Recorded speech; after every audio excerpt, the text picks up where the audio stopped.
TV3-ისთვის ცნობილი ხდება, რომ პრემიერის მიერ დაანონსებული ქარხანა შავიზღვისპირეთში შესაძლოა რუმინულმა ბიზნეს ჯგუფმა ააშენოს. ბიზნე ივანიშვილმა $1 მილიარდიანი ნავთობგადამამუშავებელი საწარმოს შესაძლო მშენებლობაზე ბალტიისპირეთში ვიზიტის დროს ისაუბრა. TV3-ის ინფორმაციით, შავიზღვისპირეთში ნავთობგადამამუშავებელი საწარმოს მშენებლობაზე სპეციალური ბიზნეს ჯგუფი მუშაობს. ეკონომიკის მინისტრი და ვიცე-პრემიერი ჩვენთან საუბარში აცხადებს, რომ პროექტი ძვირადღირებულია და ჯგუფი დაფინანსების მოძიების გზებს ეძებს. ამასთან აღნიშნული ინვესტიცია ქვეყანას საშუალებას მისცემს მოახდინოს ქვეყნის ენერგოდისტრიბუციის დივერსიფიკაცია და ექსპორტის პოტენციალის გაზრდა.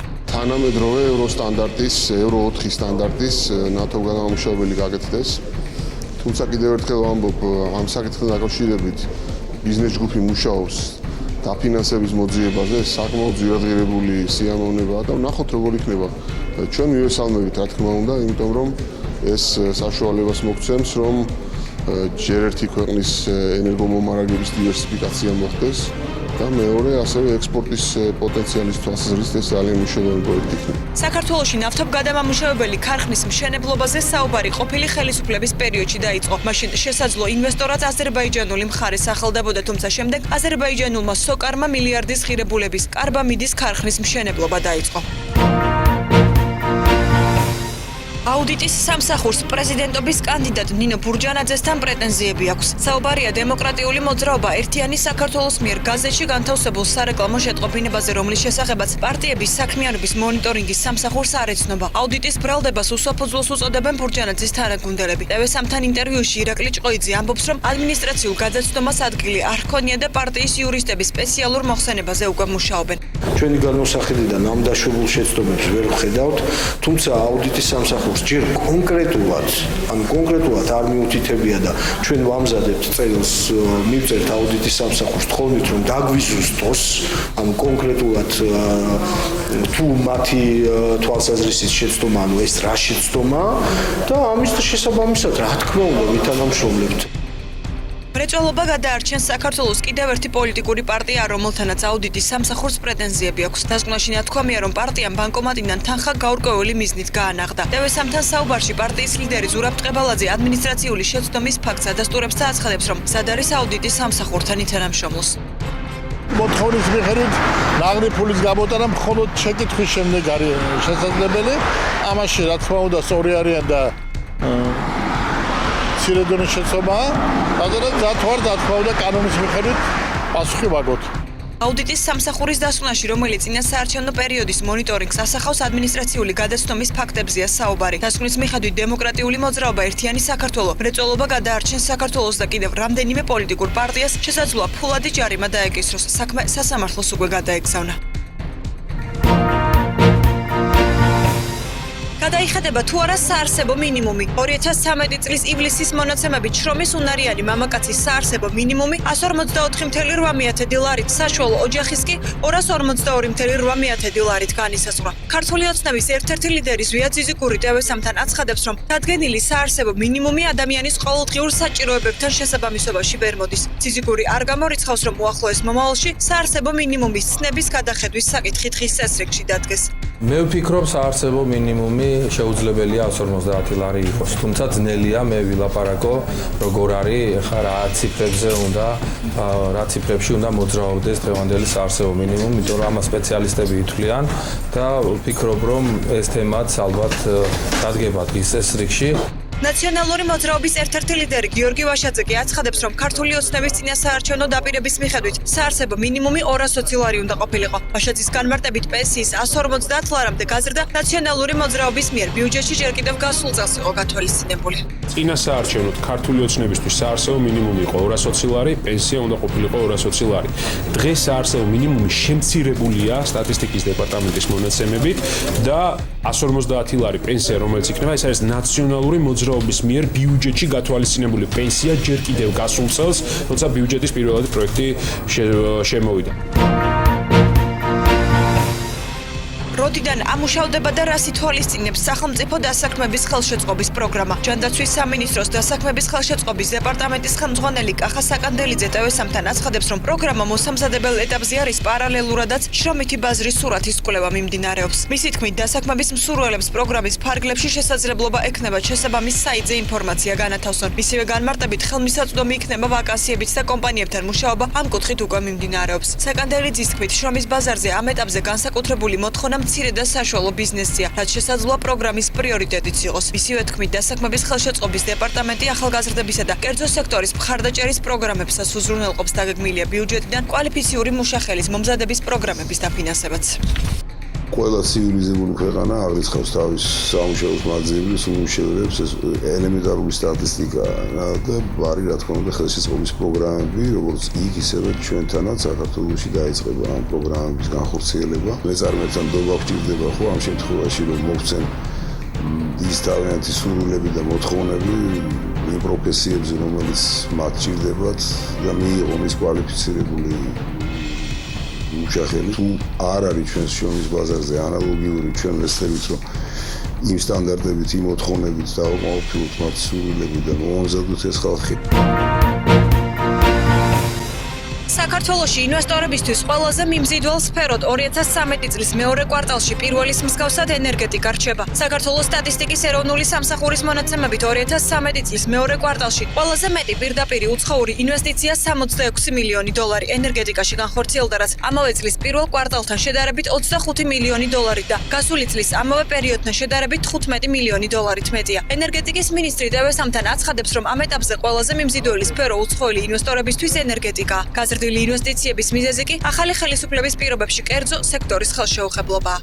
უფრო მეტი ინვესტიციები მოდის ამ მიმართულებით იმის მერე რაც ხელისუფლება შეიცვალა და აღარ არის ბიზნესზე ზეწოლა და პირდაპირ ჩარევა ხელისუფლების მხრიდან. ყველაზე დიდი ინტერესი უცხოელი ინვესტორების მხრიდან არის ენერგეტიკის მიმართულებით. ჩვენ სექტემბერში გეგმავთ და თქვენ თვითონ ნახავთ თუ რამდენი ხელშეკრულება გაფორმდება ახალი ჰიდროელექტროსადგურების მშენებლობასთან დაკავშირებით. ეკონომიკის ექსპერტი და ილია უნიბიზნეს რევიუს მკვლევარის განცხადებით დღეს ქართულ ენერგეტიკას დიდი პოტენციალი აქვს. ირაკლი ლექვინაძის თქმით, სფეროს მიმზიდველობა ენერგეტიკის სამინისტროს მიერ ინვესტორებისთვის სწორი წინადადების შეთავაზებით არის გამოწვეული. რაც შეეხება ენერგეტიკას, ტრადიციულად ეს არის სექტორი საქართველოში, რომელიც საინვესტიციოდ ამ დროისათვის ითვლება ყველაზე მიმზიდველად. პოტენციალი საკმაოდ მაღალი აქვს და ის მიმართულებები, რომელსაც ინვესტორებს სთავაზობენ ენერგეტიკის სამინისტროს მხრიდან, ამ ეტაპზე არის ყველაზე დახვეწილი საინვესტიციო წინადადებების კუთხით. რას უკავშირდება 2013 წლის მეორე კვარტალში გასული წლის ანალოგიურ პერიოდთან შედარებით ინვესტიციების გადინების ზრდა. სტატისტიკის ეროვნული სამსახურის წინასწარი მონაცემებით მიმდინარე წლის აპრილ-ივნისში საქართველოდან $247 მილიონი ინვესტიციის გადინება მოხდა. 2012 წლის ანალოგიურ პერიოდში კი ეს მაჩვენებელი 95 მილიონი იყო. პარლამენტის დარგობრივი ეკონომიკის კომიტეტის თავმჯდომარე ზურაბ ტყევალაძე ტევესამთან ინვესტიციების გასვლის პროცესს მოახლოებულ საპრეზიდენტო არჩევნებს უკავშირებს. მისი თქმით, წინასაარჩევნო პერიოდში ანალოგიური პროცესები ჩვეულებრივი მოვლენაა. ნებისმიერი არჩევნები, რომელიც არჩევნების დროს თავისთავად ბუნებრივია ხელისუფლების ცვლილება გარკვეულ შეფერხებას იწვევს, თუმცა მინდა გითხრათ, რომ ყველაფერი წარმატებულად ჩაიარა და წავიდა აღმავლობისკენ მიმავალი ეკონომიკა. ნაციონალური მოძრაობის წარმომადგენელი გიგი წერეთელი კი ტევესამთან აცხადებს, რომ ინვესტიციების გასვლა არასტაბილურ პოლიტიკურ გარემოს უკავშირდება. მისივე თქმით, ინვესტორებისთვის ამ ეტაპზე ქვეყანაში არახელსაყრელი პირობებია შექმნილი, რაც შემცირებული ეკონომიკური ზრდითა და მთავრობის ინიციატივებითაა გამოწვეული. ინვესტიცია სჭირდება შესაბამისი გარემო, პოლიტიკური სტაბილურობა, რაც სამწუხაროდ ჯერჯერობით ამ ქვეყანაში არ არის და ახალი ხელისუფლება დაკავებულია ოპონენტებთან ბრძოლით მუდმივად, რაც ქმნის პოლიტიკური არასტაბილურობის სურათს. თავისთავად არაფერი ისეთი არ მომხდარა ინვესტორების ხელშეწყობის თვალსაზრისით, რომ დაინტერესება ყოფილიყო. მე ვფიქრობ, რომ კანონმდებლობა ის, რასაც მაგალითად ჩვენ თავაზობდით, ეკონომიკური თავისუფლება უფრო მეტი, თუნდაც რაღაც ამნისტირება და გადასახადების დაწევა და სხვადასხვა, ეს ყველაფერი ინვესტორებს აინტერესებთ ყოველთვის და ამით ჯერჯერობით საქართველოს საინტერესო არ არის. მიმდინარე წლის ორი კვარტალის მონაცემებით საქართველოდან ჯამში $347 მილიონი ინვესტიციაა გასული. არქიმედეს Global Georgia-ში იძულებითი ადმინისტრაცია რამდენიმე დღეში გაუქმდება, როგორც სადაზღვევო კომპანიაში. TV3-თან განმარტავენ მენეჯმენტმა დროებით მმართველთან ერთად კომპანიის ხარჯების ოპტიმიზაცია და ფინანსური მაჩვენებლების გამოსწორება შეძლო. კომპანიის დირექტორის მოადგილის თქმით, ზედამხედველობის სამსახურს შესაბამისი ფინანსური დოკუმენტაცია დღესვე გადაეგზავნება, რის შემდეგაც მარეგულირებელმა არქიმედეს Global Georgia-ში იძულებითი ადმინისტრატორის გაუქმების გადაწყვეტილება 2 დღის ვადაში უნდა მიიღოს. დღეს უკვე სრულდება ფინანსური ანგარიშგების დოკუმენტაციის მომზადება, რაც გვაძლევს საშუალებას ვთქვათ, რომ კომპანიის ფინანსური მდგომარეობა გაუმჯობესებულია და შესაბამისად აკმაყოფილებს კანონმდებლობით გათვალისწინებულ მოთხოვნებს მინიმალური კაპიტალის ოდენობის განსაზღვრის წესის შესახებ. და შესაბამისად ეს დოკუმენტაცია გადაეგზავნება ზედამხედველობის სამსახურს, რომელიც მიიღებს შემდგომში გადაწყვეტილებას დროებითი ადმინისტრაციის გაუქმების შესახებ. დაზღვევის ზედამხედველობის სამსახურმა არქიმედეს Global Georgia საქმიანობის 6 თვის ანგარიში აღმოჩენილი ფინანსური პარამეტრების დარღვევის მიზეზით კომპანიაში იძულებითი ადმინისტრაცია 2 თვის ვადით 21 აგვისტოს დანიშნა. რაბედი ეწევა ავლაბრის საპრეზიდენტო რეზიდენციას ამ ეტაპზე უცნობია. მისი მომავალი დანიშნულება მთავრობამ უნდა განსაზღვროს. ახალი რეზიდენციის მშენებლობა, რომელიც ათონელის 25-ში განთავსდება, შეჩერებულია. ინფრასტრუქტურის სამინისტრომ კომპანია არტესთან, რომელიც ახალი რეზიდენციის რეაბილიტაციის პროექტს ახორციელებდა, ხელშეკრულება გაწყვიტა. ინფრასტრუქტურის მინისტრი დავით ნარმანია TV3-თან აცხადებს, რომ მიზეზი ის ჩამორჩენაა, რომელიც კომპანიას ჰქონდა. ნარმანიას განმარტებით პროექტის გადაბარების შემდეგ მათ კომპანიას ახალი გეგმა განუსაზღვროს, რომელსაც არტესი ასევე ჩამორჩა. მინისტრის თქმით, პროექტის საერთო ღირებულება 21 მილიონი ლარია, საიდანაც 16,500,000 ლარი კომპანიას აღებული აქვს. სამუშაო კი ნაკლები აქვს შესრულებული. ჯამური ღირებულება პროექტის 21 მილიონ ლარზე მეტია. 16,5 მილიონი ლარი სახელმწიფოსგან წაღებული ჰქონდა კომპანია არტეს და სამშენებლო ტემპები იყო ძალიან დაბალი. ახალი გრაფიკი გაკეთდა სამუშაოებისა. ამ ახალ გრაფიკსაც ჩამორჩა კომპანია და ის რამდენიმე ადამიანით მუშაობდა. აღნიშნულიდან გამომდინარე მივიღეთ გადაწყვეტილება ინფრასტრუქტურული პრობლემების შემსწავლელ სახელმწიფო კომისიის ხდომაზე, რომ კომპანია არტესი ჩამოშორდა სამშენებლო საქმიანობას. სასამართლოში ინფრასტრუქტურის სამინისტროს გადაწყვეტილების გასაჩივრებას კომპანია არტესის გენერალური დირექტორი ჯერჯერობით არ აპირებს. მალხაზ ალავიძე TV3-თან საუბარში აცხადებს, რომ მიმდინარეობს მოლაპარაკებები და რეაბილიტაციის პროცესი შესაძლოა კვლავ არტესმა განახორციელოს. საჩელის შეტანას ჯერჯერობით დასაბედნიეროდ გვაქვს მიდის დიალოგის პროცესში ვართ. იმედი მაქვს, დღეს ვიმედოვნებთ, რომ რაღაც დონეზე ჩვენი შეთანხმება გაგრძელდება კიდევ მეორე. შეიძლება არ მოხდეს სრულად ჩვენი კომპანიის დატვირთვა და ნაწილობრივ რაღაცა მხარეზე გადავიდეს.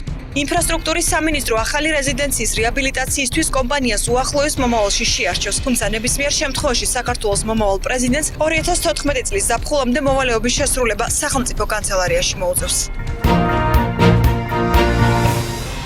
პრეზიდენტის ვეტოს მიუხედავად სასოფლო-სამეურნეო დანიშნულების მიწებზე მორატორიუმი გამოცხადდა. მიწის ნაკვეთებისთვის მიზნობრივი დანიშნულების შეცვლა დასაშვები მხოლოდ იმ შემთხვევაში ხდება, თუ იგი სახელმწიფო ან საზოგადოებრივი საჭიროებით არის განპირობებული. აღნიშნულს კი საქართველოს მთავრობა შეაფასებს. პარლამენტის დარგობრივი ეკონომიკის კომიტეტში განმარტავენ, რომ კანონის მიღების აუცილებლობა მას შემდეგ დადგა, რაც უცხოური კომპანიების მიერ მიწის საკუთრების უფლების მოპოვების პროცესი 2014 წლის 31 დეკემბრამდე შეჩერდა და მიწებისთვის სტატუსის შეცვლას და არასასოფლო-სამეურნეო დანიშნულების კატეგორიაში გადაყვანას მასობრივი სახე მიეცა. სასოფლო-სამეურნეო დანიშნულების მიწებზე სტატუსის შეცვლის შეზღუდვის კანონპროექტზე პრეზიდენტის ვეტო პარლამენტმა 91 ხმით ცხრის წინააღმდეგ დაძლია.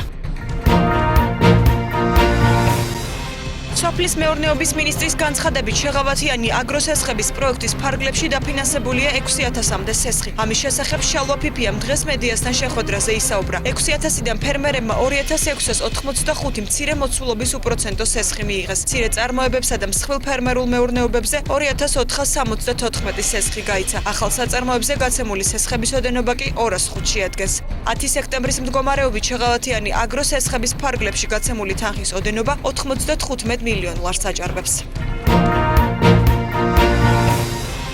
შეჩერდება თუ არა ბინათ მესაკუთრეთა ამხანაგობის პროგრამები. თბილისის მერი გიგი უგულავა საკრებულოს მიერ მიღებულ გადაწყვეტილებას გამოეხმაურა, რომლის თანახმადაც ბინათ მესაკუთრეთა ამხანაგობის პროექტების დაფინანსება მცირდება. საკრებულოს წევრი ნაციონალური მოძრაობიდან თამას შოშიაშვილი TV3-თან აცხადებს, რომ საკრებულოს თავმჯდომარის არასწორი გათვლების შედეგად ქვეყნის თვითმმართველობას პროგრამების დაფინანსების რესურსი აღარ აქვს. მისი თქმით, ბიუჯეტში თანხა 10 მილიონი ლარითაა შემცირებული, რის გამოც პროგრამების გაგრძელება შეუძლებელია. პროგრამები, რომელიც 7-8 წლის წლის განმავლობაში აქტიურად ფინანსდებოდა და თბილისელები კორპუსებში მაცხოვრებელი თბილისელები იღებდნენ დაფინანსებებს სხვადასხვა პრობლემების მოსაგვარებლად, საერთო საკუთრების კორპუსის პრობლემების მოსაგვარებლად, თბილისის საკრებულოს თავმჯდომარის და უმრავლესობის ულტიმატუმის და მე მინდა აღვნიშნო, რომ მათი არაკომპეტენტური და არასწორი გახსნების შემდეგ შეიქმნა რეალობა, რომ დღეს არ აქვს საშუალება თბილისის თვითმმართველობას, რომ დაეხმაროს თბილისელებს ამ კონკრეტული პროგრამების მოგვარებაში.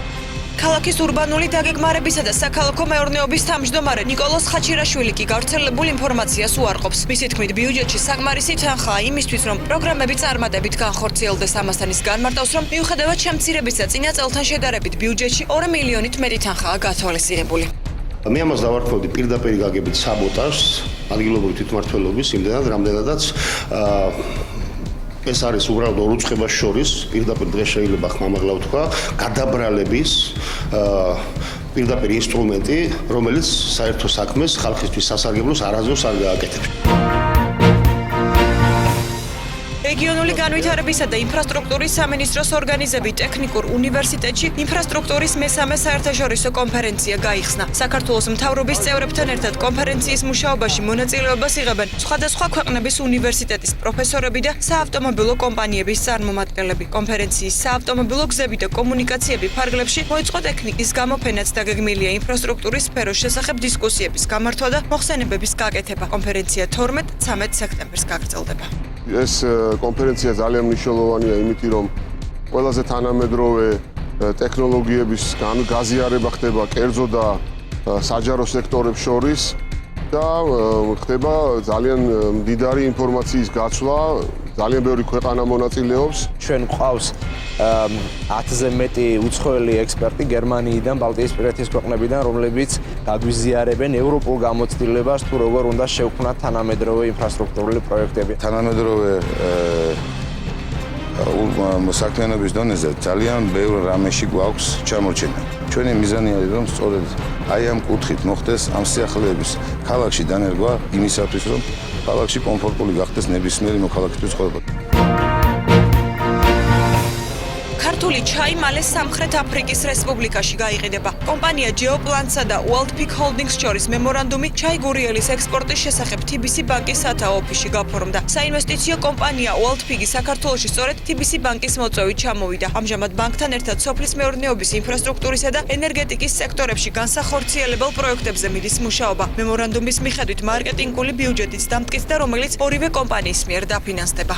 ეს არის ძალიან საინტერესო კონტრაქტი. საკუთრივ ბაზარი არის უაღრესად საინტერესო, მოხმარება ძალიან მაღალია ჩაის. მე მინდა განსაკუთრებული სიამაყით აღვნიშნო, რომ ქართულმა ჩაიმ გურიელმა გაიარა რამოდენიმე ტესტირება და ძალიან მაღალი შეფასება და დიდი მოწონება დაიმსახურა. ჩვენ საუბრობთ ძალიან დიდ ბაზარზე, სადაც საქართველოს აკციზე კარგად იცნობდნენ და ქართულ პროდუქციას მით უმეტეს. ჩვენი პარტნიორები აპირებენ განახორციელოს ჩვენ ინვესტიცია ამ პროდუქციის გასაცნობად ეკავალ მომხმარებლებსაც, ჩვენი ქვეყნის გასაცნობად ეკავალ მომხმარებლებსაც. ეს თავისუფლად ძალიან მნიშვნელოვანია.